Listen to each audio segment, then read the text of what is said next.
자, 안녕하세요 여러분. 크립토 청년 메신저. 오늘 새벽 조금 이르게 방송을 켰는데요. 일단 구독, 좋아요, 알림 설정까지 여러분 부탁드리도록 하겠습니다. 네, 그리고 오늘은 이제 원래 어제 제가 말씀드렸다시피 그 플랫폼 비교를 한번 하면서 이제 좀 그 얘기를 하려고 했는데 계획이 바뀌었습니다. 네. 오늘 하락장이 이렇게 또 세게 오니까 이제 여러분들 멘탈 케어도 안 되실 것 같아서 제가 그 멘탈을 살짝 잡아 드릴 겸 지금 하락장과 관련된 이야기들, 뭐 김프라든지 아니면은 뭐 있을까요? 심리적인 부분이라든지 지금 하락장에 대한 이야기, 그리고 지금 캐스퍼 IO 관련된 질문들이 많더라고요. 그래서 그거 질문 궁금해 하시는 분들도 많아가지고 그런 얘기들도 조금 채워 나가 보도록 할게요. 일단 비트 장 봅시다. 일단 비트 장 한번 볼게요. 일단 비트코인 같은 경우 그 저번에 잘 올라가고 있다가 갑자기 55,000 위에까지도 54,500까지 여기까지 잘 해주다가 이제 오늘 아침에 새벽부터 해가지고 무너졌어요. 그래서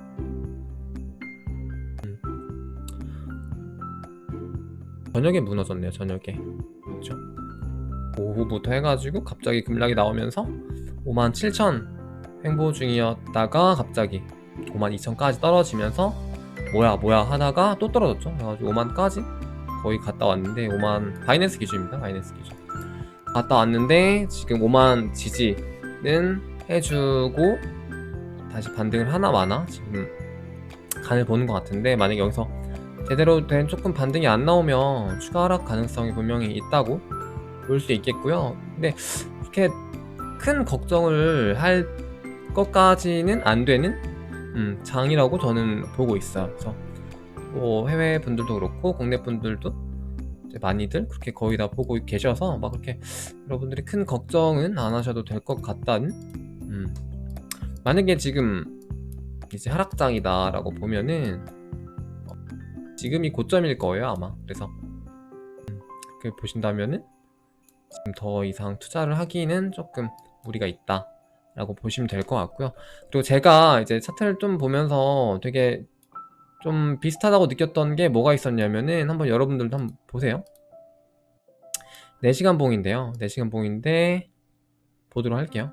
지금 이게 여기 지금 고점 찍고 하락하는 지금 오늘까지 구간이고요. 그래서 여기까지 그 구간이랑 굉장히 비슷한 구간이 하나 있어요. 이렇게 알려드릴게요. 저번에 그 1월장부터 2월장 조정까지 한 달간의 그 조정 장세였는데, 그때 초반이랑 좀 비슷하더라고요. 그래서 한번 비교를 해보세요. 그래서 여기서 보면은 따다따 이렇게 돼 있죠 지금. 이게 제 개인적인 분석으로 좀 찾아봤는데, 해외 그 트레이더 분들도 똑같이 저랑 똑같은 생각을 하는 분들이 계셔가지고, 여기 번호표를 매겨가지고 뭐 하락 상승이 쐐기를 좀 같이 비교하면 좋은데, 저는 그렇게 하기는 조금 손이 많이 가서 보세요. 따락따 이렇게 표현을 할게요. 따닥, 그러니까 하락 상승 하락, 하락 상승 하락, 그리고 상승 따다따다따, 여기서 따다따다따 하고 상승 하락 있죠. 그 다음에 상승 하락 있고, 그 다음에 이 구간이 여기가 지금 여기인데요. 여기가 여기. 다음부터 상승을 쭉 하는 이 그림으로 가면 굉장히 좋을 것 같은데, 좀 비슷하게 가지 않을까요? 왠지 느낌이 그렇습니다. 네. 그러니까 이거는 뭐 약간 뭐 제대로 된 분석이라 할 건 아니고, 뭔가 어쨌든 그래프적으로 굉장히 유사하다, 이 구간이랑 굉장히 유사하다라고 생각을 하고 있었는데, 이제 해외 차티스트들도 몇몇 분석가들은 이제 이게 뭐 똑같이 갈 거라는 건 아니지만은 굉장히 비슷하다, 특이하다라고 많이들 보고 있었습니다. 네, 그래서 저도 그렇게 생각해가지고 여러분들께 공유는 해드리는 거죠. 이거는 그냥 재미로만 좀 보시고, 여기서 만약에 추가 하락이 나온다면 일단 지지 구간은, 지금 강한 지지 구간은 5만에서 51,000, 지금 여기 지지 구간이 굉장히 있어요. 근데 여기 어쨌든 5만이라는 심리적 저항이랑 더불어서 강한 지지 구간이고요. 그래서 여기가 만약에 무너진다 라고 한다면 한 여기 47,000이죠. 47,000까지도 열려있고, 한 번 더 하락한다 라고 한다면 여기까지 한 44,000, 45,000까지 또 이제 2차 구간으로 보시면 됩니다. 그래서 그저껜가? 한 4일 전에 말씀드렸던 구간이 이제 첫 번째 구간이 55,000, 그러니까 5만 여쯤에서 이제 말씀드렸었던 게 55,000 1차, 그 다음에 2차가 5만 이었는데요. 지금 2차 구간을 잘 지지하고 있어서 괜찮아 보여요. 그리고 이게 지금 뭐 어제 오늘 이렇게만 보면 굉장히 좀 암울하지만, 이게 지금 차티스트들이나 이제 많은 분들이 저보다 뭐 잘 보시는 분들이 분석하기로는 굉장히 이제 상승 다이버전스를 가지고 지금 하락하는 거라서 그렇게 큰 문제가 되진 않는 것 같다라고 좀 많이 보고 계세요, 실제로. 그래서 지금 이게 어쨌든 축적 기간을 굉장히 좀 거치고 더 큰 상승을 위한 지금 이 구간이다라고 정도 생각을 하셔도 될 것 같습니다. 네. 이게 진짜 뭐라고 해야 되지? 단순하게 그냥 뇌피셜로 희망 회로를 절대 드리는 게 아니라 대다수의 의견들, 대다수의 전문가들의 분석 이런 걸 통해서 말씀드리는 거기 때문에 너무 그렇게 걱정하실 필요는 없는 것 같아요. 네. 이렇게 보시면 될 것 같고, 그리고 비트 좀 분석 얘기 길었네요. 네. 그래서 저는 어떻게 보면 저도 마찬가지인데, 이렇게 건강한 조정이 이렇게 오는 거는 좋은 것 같아요. 어쨌든 간에 이렇게 조정이 오면서 계속 가야 이 전체 시장이 길게 가는 거라서, 길게 가야 이제 더 상승도 천천히 갈 거고 먹을 것도 많고 하는 장이라고 생각하시면은 더 좋지 않나. 네, 그렇습니다. 이제 그리고 오늘 얘기해 볼 거는 김프 먼저 얘기해 볼까요? 김치 프리미엄.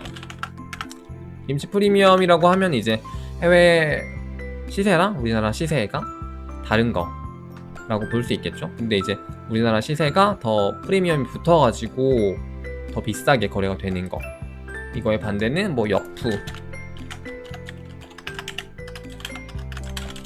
어쨌든 김프 한번 살짝 볼게요. 얼마나 꼈나? 김프가 대략적으로 이게 지금 나오나? 김프가 지금 바이낸스랑 업비트만 비교를 해봐도 김프가 거의 8%대까지 꼈어요. 아까는 뭐 한 9%까지도 꼈던 것 같은데 지금 비슷하게 8%로 껴있죠. 어쨌든 이 김프가 끼는 이유는 어쨌든 그냥 단순하게 이제 한국 사람들이 더 이제 해외 평균 그런 수요보다 한국 내에서의 평균 수요가 더 강하다 라고 볼 수 있겠죠. 그래서 어쨌든 이 김프에 대해서 제가 좀 얘기를 해드리자면은, 제가 항상 말씀드리잖아요. 해외 거래소 이용하라. 해외 거래소 이용해라. 특히 바이낸스. 근데 이게 김프가 확실히 낄 때도 훨씬 좋은 게 뭐냐면요, 어쨌든 해외 거래소를 좀 중심으로 이용을 하고 있으면은 이득이에요. 그러니까 뭐 당장 급전이 필요할 때도 이제 뭐 뭐라고 해야 되지? 김프를 더 붙여서 팔 수가 있고, 그러니까 뭐 내가 김프 없이 업비트에서 사가지고 김프 붙어가지고 이제 업비트 팔면은 뭐 그거는 마찬가지겠지만, 평소에 이제 저처럼 이제 그냥 아무 생각 없이 여기서만 쓰다가 이렇게 김프 꼈을 때 갑자기 급전이 필요해. 그러면은 이제 평소에 김프를 낀 채로 업비트에서 샀다가 김프를 낀 채로 업비트에서 팔면 쌤쌤이잖아요, 이거는. 근데 김프가 없이 해외에서 혹은 업비트 사면, 그를 낀 채로 업비트에서 팔면 이득이겠죠. 그렇죠? 그렇기 때문에 이제 요거를 평소에 누리기에도 뭐 해외 거래소를 그냥 평소에 이용한다면, 자금이 여기 많이 있다면 괜찮겠죠. 그래서 이런 것만 봐도 김프가 어떻게 보면 매수하는 분들한테는 안 좋을 수는 있어요. 그리고 매도하시는 분들한테도 뭔가 단기로는 이제 뭐 괜찮아 보이지만 뭐 장기로는 좀 악영향이 있을 수도 있겠죠.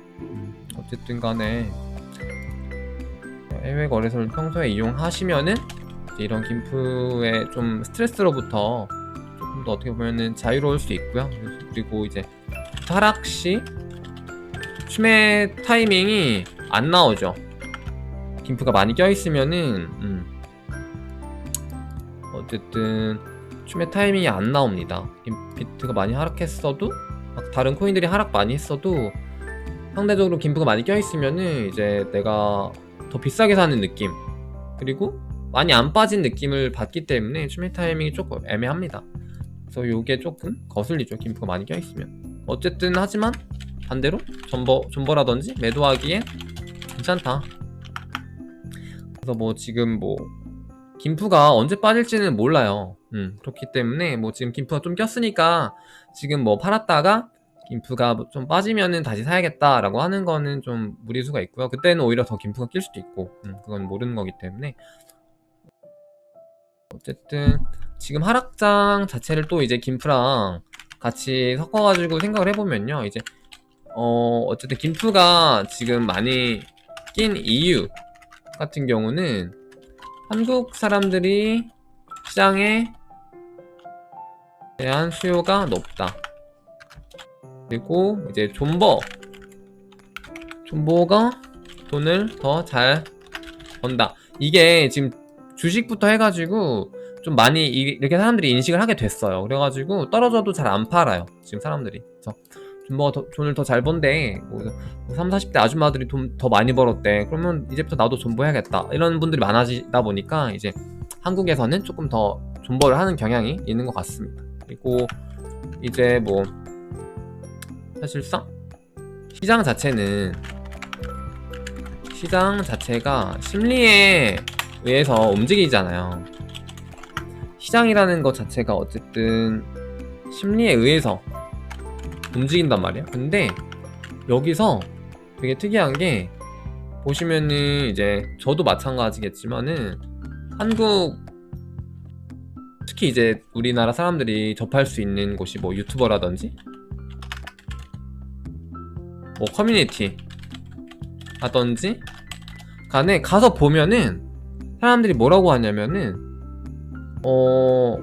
하락이라고 안 합니다. 그러니까 하락장의 시작이다, 뭐 하락의 이제 추세 전환이 됐다라고들 안 해요. 그렇기 때문에 사람들이, 대중들은 이제 그걸 보고 다들 그렇게 보고 믿고, 아직 하락 아니네, 그럼 나 존버해야겠다, 지금 굳이 손절할 필요 없겠네 라고 많이들 그렇게 믿고 생각을 한단 말이죠. 그렇기 때문에 김프가 더 끼는 거 뿐만 아니라 이제 실질적으로도 흘러갑니다. 시장이 그렇게 흘러가요.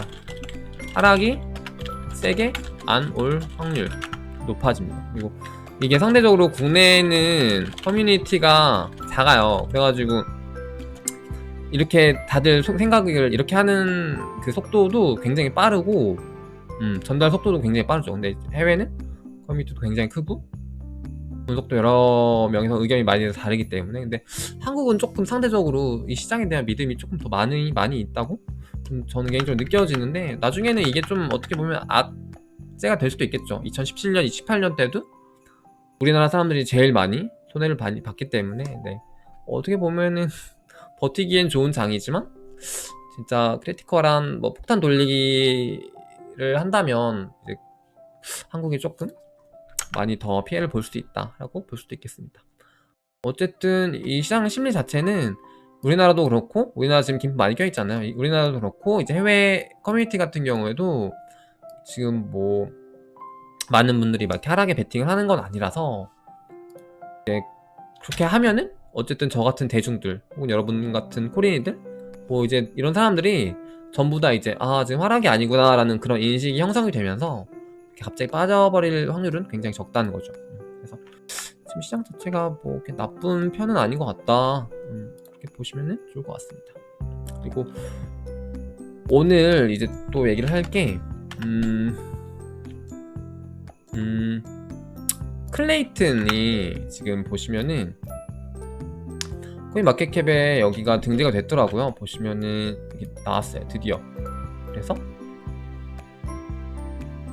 유통량이라든지 시총이라든지 이게 좀 깔끔하게 유통 정리가 됐죠. 다들 궁금해했어요. 그래서 이게 저도 이게 도대체 이게 몇 개고 지금 그래서 지금 마켓캡이 따지면 지금 시총이 몇 위 정도 될까, 이게 얼마나 될까라고 항상 궁금했었는데 드디어 공개가 됐습니다. 그래서 오늘 여기에 등록이 된 걸로 저는 알고 있는데, 그래서 지금 어쨌든 유통량이 25억 개, 24억 개 정도 되고요. 네, 24억 개 정도 되고요. 그리고 지금 개당 가격이 이 정도인데, 그래서 시총이 지금 대략 16위. 네, 그렇습니다. 68억 달러 정도 되네요. 그래서 보시면은 한국 프로젝트 테라 루나 코인보다 조금 더 높고요. 그리고 스텔라보다는 조금 많이 낮은 구간 정도로 보시면 될 것 같아요. 저는 이게 생각보다 더 높을 줄 알았는데, 그러니까 더 위에 있을 줄 알았는데 조금 더 밑에 있어가지고 그래도 투자할 여지는 아직 조금 있나? 그런 생각도 들고, 근데 반면으로는 또 볼륨이 아직까지 낮아서 아직 글로벌적으로 취급하는 코인이 아니라서 업비트도 없고 바이낸스 이런 데도 없죠 아직. 그래서 클레이튼이 참고로 저는 이제 클레이튼을 이제 저번에 한번 때렸었는데 1,300원 코인원 기준으로 1,300원 정도에 들어갔다가 3,700원 정도, 3,600원인가? 3,600, 700 사이에 다 털었어요. 그래서 좀 너무 급하게 오르는 감이 있어서 일단 1차로 다 털었고 전량 매도를 했었습니다. 그때 당시에 그저께도 저번 주였나요? 전량 매도를 했었어요. 그래서 클레이튼에 대한 믿음이 저는 개인적으로 아직은 조금 쌀려서, 네, 너무 급하게 오르는, 그러니까 한국 사람들이 너무 많이 올리는 코인은 제가 좀 제 개인 투자 성향이 이렇게 막 급하게 묻지마 투자를 하는 코인들은 좀 피하거든요. 그래서 좀 그런 느낌이 나서 일단은 뺐거든요. 여러분들을 지금 뭐 빼라는 건 아니고, 어쨌든 클레이가 뭐 2,000원대에 오면은 다시 뭐 무조건 들어갈 수도 있죠. 근데 2,000원은 뭐 후반 말고 그 정도 가격이면 메리트가 있다고 생각하는데, 아직까지는 저는 개인적으로 모르겠어서 일단 패스. 근데 어쨌든 지금 코인마켓캡 이렇게 한 거 보니까 조만간 얘네가 이제 뭐 업비트라든지 이런 데 상장을 할 수 있지 않을까. 어쨌든 지금 특근법 이슈도 3월에 마무리되고 하면은 4월부터 제대로 얘네가 본격적으로 프로젝트를 좀 추진을 한다면 뭐 글로벌적으로 좀 나가지 않을까 생각은 드는데, 이제 그렇게 되면은 좀 시총이 더 오를 확률도 분명히 있어 보이긴 합니다. 근데 아직까지는 모르겠어요. 어떻게 보면은 이제 그때 매도 타이밍이다 하고 이제 좀 많이들 매도를 하면서 가격이 오히려 더 떨어질 수도 있겠고요. 어쨌든 상장 직후는 가격이 지금보다는 오를 수 있다 라고 보시면 좋을 것 같아요. 클레이튼 이슈가 있었고요.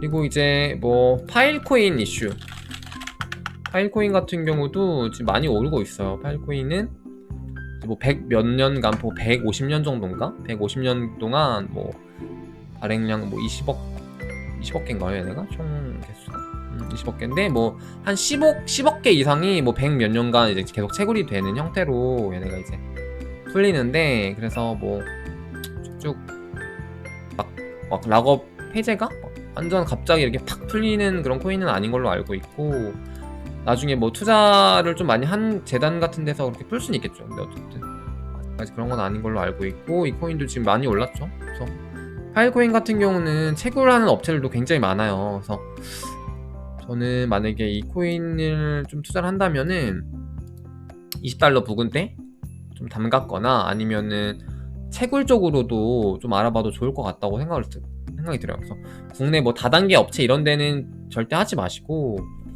이제 뭐 중국 쪽에 채굴 하는 곳이 많거든요. 그래서 그런 곳에 좀 괜찮다는 곳 있으면 그런데 잘 알아보셔서 채굴을 조금씩 하시는 것도 괜찮아 보입니다. 파일코인 같은 경우는 조금씩 모으는 거죠. 이렇게 보시면 될 것 같고, 요 두 코인을 물어보시는 분들 좀 있어가지고 일단 설명을 드렸어요. 그리고 이제 오늘이야 이게 도둑상장에 대해서 간단하게 얘기를 해볼게요. 이거는 이제 캐스퍼 관련 이슈랑 엮여 있는데요. 캐스퍼 IEO 질문도 많아가지고 제가 따로 영상을 만들어 드리고 싶은데 여기 안에서 다 해결을 하고 가보도록 할게요.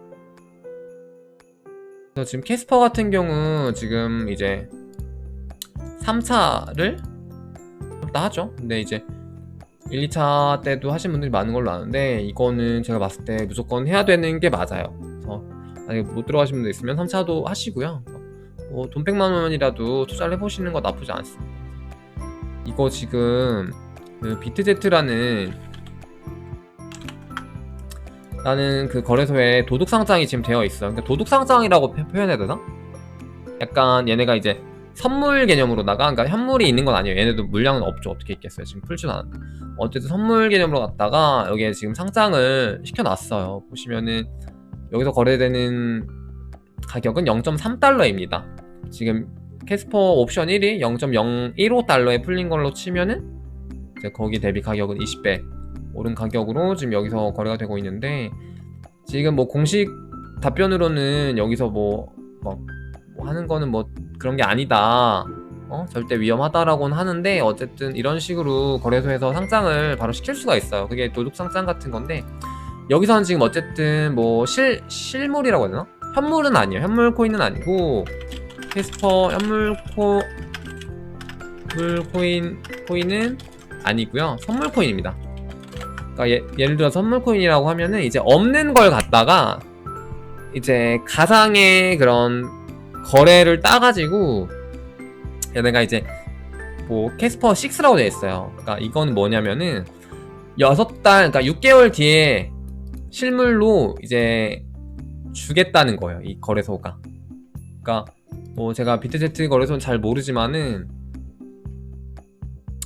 얘네 거래소가 어쨌든 이거를 뭐 보유하고 있으면은 6개월 뒤에 이제 실물 캐스퍼 코인을 갖다가 주겠다라고 하는 건데, 그런 느낌으로 어쨌든 지금 당장은 여기에 뭐 입금을 하거나 캐스퍼 코인을 입금하거나 출금하거나 이런 거는 안 되는 그냥 선물 개념의 코인입니다.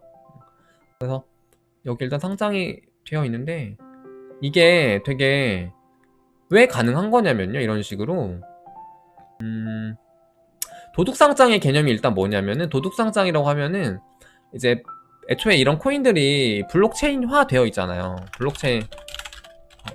근데 이제 블록체인이 이제 보통 보통이 아니라 탈중앙화가 되어 있죠. 탈중앙화가 이제 기본으로 되어 있기 때문에 소스 코드라든지 이제 API 이런 부분들이 뭐 다 오픈 소스로 되어 있어서 이제 이미 얘네들도 공개되어 있는, 얘네가 이제 공개해 놓은 그런 오픈 소스를 이용해다가 얘네가 이런 식으로 상장을 몰래 할 수 있는 건데, 이건 어쨌든 선물이라서 그거랑은 조금 별개긴 해요. 그렇기 때문에 조금 별개지만 현물로도 실제로 상장을 도둑 상장하는 사례들이 많아요. 방금 얘기 드렸던 클레이튼만 해도 뭐 지닥이라든지 프로비트, 뭐 코인원에서도 도둑 상장하지 않았나요? 도둑 상장을 엄청 했어요, 얘네들이. 그러니까 이 소스를 갖다가 그냥 할 수 있기 때문에 상장을 실제로 가능하게 하는 겁니다. 그래서 얘네들이 클레이튼 갖다가 상장을 몰래 하죠. 왜냐면은 이제 이 프로젝트가 굉장히 유망하다면 여기에 이제 상장을 시킴으로써 얘네가 얻는 효과들이 많기 때문에 잡코인은 오히려 안 하죠. 잡코인 같은 경우는 그러니까 거래소의 힘이 있고, 뭐 예를 들어서 프로젝트 코인의 힘이 있다면, 프로젝트의 힘이 더 세다면 이제 얘네들이 상장을 하려고 할 것이고, 이제 거래소의 힘이 더 세다면 얘네들이 오히려 상장을 해주길 바라는 구도에 있겠죠. 근데 어쨌든 프로젝트의 힘이 더 컸기 때문에 얘네들이 이제 상장을 막 몰래 한 거예요. 몰래라기보다 그냥 오픈소스 갖다가 해버린 건데, 이런 식으로. 근데 어쨌든 이런 식으로 하는 게 지금 뭐 논란은 있었어요. 계속 있어 왔어요. 이게 맞냐 아니냐. 그러니까 어쨌든 근데 뭐 어쨌든 애초에 소스 같은 거 자체가 블록체인이 탈중앙화를 추구하는데 이게 문제가 되냐. 근데 또 프로젝트 입장에서는 굉장히 괘씸한 것도 있겠죠. 어쨌든 가격이랑도 직결되는 건데.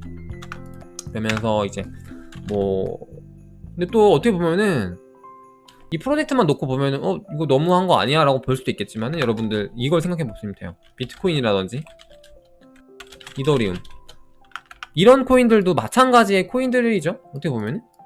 근데 얘네들은 누구의 허락을 받고 상장을 합니까? 거래소에서 보통 이거를 지금 갖다가 비트코인을 뭐 거래소가 신생 거래소가 나왔어. 근데 신생 거래소에서는 이런 뭐 코인들이 당연히 거래가 되잖아요. 근데 이 코인들을 거래를 하게 하는 과정에서 뭐 나카모토 사토시의 허락을 받고 하는 게 아니라 오픈소스를 갖다 그냥 하는 거예요, 상장을. 그리고 이더리움도 마찬가지. 뭐 비탈릭 부테린의 허락을 받고 뭐 걔네 프로젝트와 어떻게 뭐 접촉을 해가지고 상장 허락을 받아서 하는 게 아니라 오픈소스를 갖고 그냥 하는 거예요. 그렇기 때문에 뭐 지금 도둑 상장 이런 이슈에 대해서 얘네들도 뭐 법적인 그런 근거가 없기 때문에 그냥 해버리는 거죠. 그래서 이런 것 같은 경우도 이제 이거는 조금 이거랑 달라요. 이건 현물 개념이고 이건 선물 개념인데, 그래서 해수 같은 경우도 그냥 막 이런 식으로 얘네가 약간 양아치 느낌으로 해버리는 거죠. 그래서 예전에 파일코인 같은 경우도 그렇게 한 적이 있어요. 파일코인 같은 경우도 오늘 어쩌다 보니 이런 얘기가 흘러가네요. 파일코인 같은 경우도 게이트.io에서 보시면 여기 보시면 파일 6가 있고 그냥 파일 코인인데, 파일 6가 뭐냐면은 6개월 뒤에 해지가 되는 선물 코인이라고 보시면 돼요. 파일 코인은 진짜 지금 현물 왔다 갔다 할 수 있는 코인. 근데 파일 6는 어쨌든 게이트.io에서만 이제 내에서만 이제 뭔가 없는 코인을 갖다가 이제 선물 거래하듯이 그냥 하는 코인. 어쨌든 6개월 뒤에 뭐 얘네 거래소에서 보장해줘가지고 주는 코인이라고 보시면 돼요. 어쨌든 뭐 게이트.io 도망갈 일만 없다면 파일 코인이랑 뭐 비슷한 개념이죠. 그래서 그 개념을 아시면은 조금 여러분들이 거래하실 때 좀 더 도움이 되지 않을까. 어쨌든 이렇게 유망한 프로젝트들은, 인기 있는 프로젝트들 도둑상장 엄청 많이 합니다. 특히 도둑상장 전문 도둑고양이 거래소라고 한다면은 이제 빌락시 유명하죠. 빌락시라든지 MXC도 유명합니다. 그리고 뭐 게이트.io, 여기 세 개가 약간 도둑 3대장이에요. 도둑 3대장. 그래서 여기 거래소들에서 굉장히 그냥 소스 갖다가 소스를 가지고 그냥 바로 상장을 많이 시키는데, 어떻게 보면은 소비자 입장에서는 뭐 좋죠. 왜냐면은 내가 저 코인을 조금 더 빨리 사고 싶은데 이제 뭐 대형까지 기다리기는 너무 힘들고 여기서 미리 사가지고 대형에 상장됐을 때 더 비싸게 팔 수도 있고 하니까 뭐 소비자 입장에서는 뭐 굉장히 좋은데, 이제 프로젝트 입장에서는, 재단 입장에서는 굉장히 이제 안 좋죠. 이렇게 보시면은 될 것 같고요. 그래서 캐스퍼 얘기한다는 게 좀 계속 돌아갔네요. 어쨌든 캐스퍼가 지금 선물이긴 하지만 0.3달러 정도로 지금 대략 거래가 많이 되고 있는 걸로 봐서는 지금 캐스퍼 같은 경우도 많이 오를 것 같아요. 캐스퍼도 뭐 어쨌든 6개월 뒤에 풀리는 게 뭐 0.3이라고 하면은 캐스퍼 옵션 1이 0.15였잖아요. 0.01호였는데 이게 1년 락업. 그러면은 이제 6개월짜리가 0.3으로 지금 선물이 거래가 되고 있다. 그러면은 1년짜리는 조금 더 싸겠죠. 그러면은 뭐 예를 들어서 0.1만 돼도 그럼 지금 벌써 뭐 거의 8배 정도 되죠. 그렇기 때문에 캐스퍼 3은 옵3이 이제 0.03인데 어쨌든 이거는 바로 풀린다고 감안하면 0.1만 해도 지금 뭐 최소 뭐 2~3배는 먹을 수 있을 것으로 지금 보이기 때문에 제가 원래는 옵션 1만 참가를 하려고 했는데 이제 옵션 3도 더 들어갈 계획에 있습니다. 그래서 좀 이따가 대기를 할 것 같고요. 근데 아마 옵션 3은 좀 사기가 힘들 것 같아요, 제가 보기에. 그래서 어쨌든 트라이는 할 거고요. 지금 피셜로다가 이제 옵션 4 얘기도 나오더라고요. 해외 커뮤니티에서는 옵션 4 얘기도 나오는데 그게 뭐 관리자라든지 이런 얘기로 주고받는 게 보여져서 이거는 어떻게 할지 모르겠는데 어쨌든 이 기준보다는 안 좋게 하겠죠. 그렇기 때문에 이것도 좀 눈여겨보시면 좋을 것 같아요. 캐스퍼 이후 미나라든지 그런 프로젝트들 그래서 보시면 좋을 것 같습니다. 네. 그래서 보시면 될 것 같고요. 그리고 캐스퍼 팁만 제가 마무리로 알려드리고 방송 마무리하도록 할게요. 그래서 캐스퍼 같은 경우 이제 지금 옵션 3 기준으로 좀 이따가 할 것 같은데 만약에 이게 9시에 하면은 아침 9시에 하면요 그 블로그 글을 조금 가져왔어요. 그 네이버 블로그 글인데요. 출처는 6월님이라는 분 블로그 글이고요. 출처는 밝혀야 되니까. 그래서 입금은 이건 아니에요. 입금은 미리미리 안 해도 되고요. 입금 미리미리 안 해도 됩니다. 그리고 사고 나서 입금해도 돼요. 그리고 이건 맞아요. PC 계정 여러 개 계정으로 할수록 더 좋아요. 뭐 모바일이랑 뭐 컴퓨터 동시에 해도 되고 컴퓨터 내에서도 뭐 크롬, 익스플로러 별도로 이게 인식이 되더라고요. 그래서 IP 개념이 아니라 뭐 다른 개념으로 돼서 되기 때문에 그게 지금 그 어디지? NBA 쪽이랑 똑같은 메커니즘으로 되기 때문에 그런 브라우저 여러 개를 사용하셔도 됩니다. 동일 아이디에. 이거 굉장한 팁인데 이제 여러분들께만 제 방송을 보시니까 몰래 알려드리는 거예요. 그래서 그렇게 될 것 같고 그리고 9시에 시작이라고 하면은 1시간 전부터 랜덤 번호표를 줍니다. 그렇기 때문에 보통 9시에 한다고 하면은 뭐 한 7시 30, 뭐 한 40분, 50분에 들어가서 이 사이에 들어가서 이제 대기표를 받으면 돼요. 그래서 대기표를 받고 선착순이 아닌 거 일하시고요. 그리고 미리 입금 안 하시고 가가지고 계약만 하고 나중에 입금하셔도 돼요. 지금 사이트 자체적으로 문제가 있어서 얘네들이 나중에 입금해도 충분히 된다 라고 말이 많아서 그래서 이제 대기 방에 들어가는 거는 이제 이걸 누르셔야 돼요. 그러니까 뭐 8시에서 9시 사이에 이 캐스퍼 토큰 세일 클릭을 하시면은 그 대기 방에 들어갑니다. 그 대기 방이 어떻게 되어 있냐면은 대기 방이 어디 있을까요? 없나? 대기 방이 그 카운터다운이 여기 있다. 카운트다운 이런 식으로 돼요. 그래서 보시면은 카운트다운이 이렇게 되면은 대기 방이에요. 여기가. 그래서 여기에서 계속 그냥 내버려 두면 됩니다. 자연스럽게 그냥 뭐 여기 불빛 나오면서 시간이 되면은 자연스럽게 이렇게 번호표를 주면서 이제 번호표를 이게 지금 대기방이고 번호표를 주면서 이제 번호표를 바뀌어요. 그러면서 이렇게 이거는 라인인가요? 어쨌든 번호표 라인이 주어지는데 이런 식으로 네 여기네요. 이거네요. 하여튼 이런 식으로 번호표 라인이 주어지고 내 번호표가 오면은 또 화면이 자동으로 바뀌어요. 그러니까 이 각각 화면이 바뀌는 거에서는 어쨌든 여기서 이거 클릭만 해놓으면은 대기방에 입장되고 그 이후부터는 자연스럽게 바뀌니까 참고하시고요. 그래서 그 실제 세일 방에 들어가면은 그 옵션 1, 2, 3이 있는데 어쨌든 해당 옵션을 클릭하시고 나면은 이제 얼마 어치 살지 뭘로 지불할지 그런 게 뜨기 때문에 이제 그런 거를 하시면은 됩니다. 뭐 별다른 팁은 아니었는데 들어가시면 이렇게 또 떠요. 그래가지고 옵션 3 이겠죠 이제는. 그래서 클릭하셔서 사면 됩니다. 다 나와 있네요. 대부분 블로그에 정리가 잘 되어 있네요. 그래서 참고하시고요. 여러분들 너무 비트 하락에 대해서 너무 그렇게 큰 걱정은 안 하셔도 될 것 같다라는 말 다시 한번 드리고 방송 오늘 마무리하도록 하겠습니다. 네, 여러분 그러면 안녕. 방투하세요 여러분들.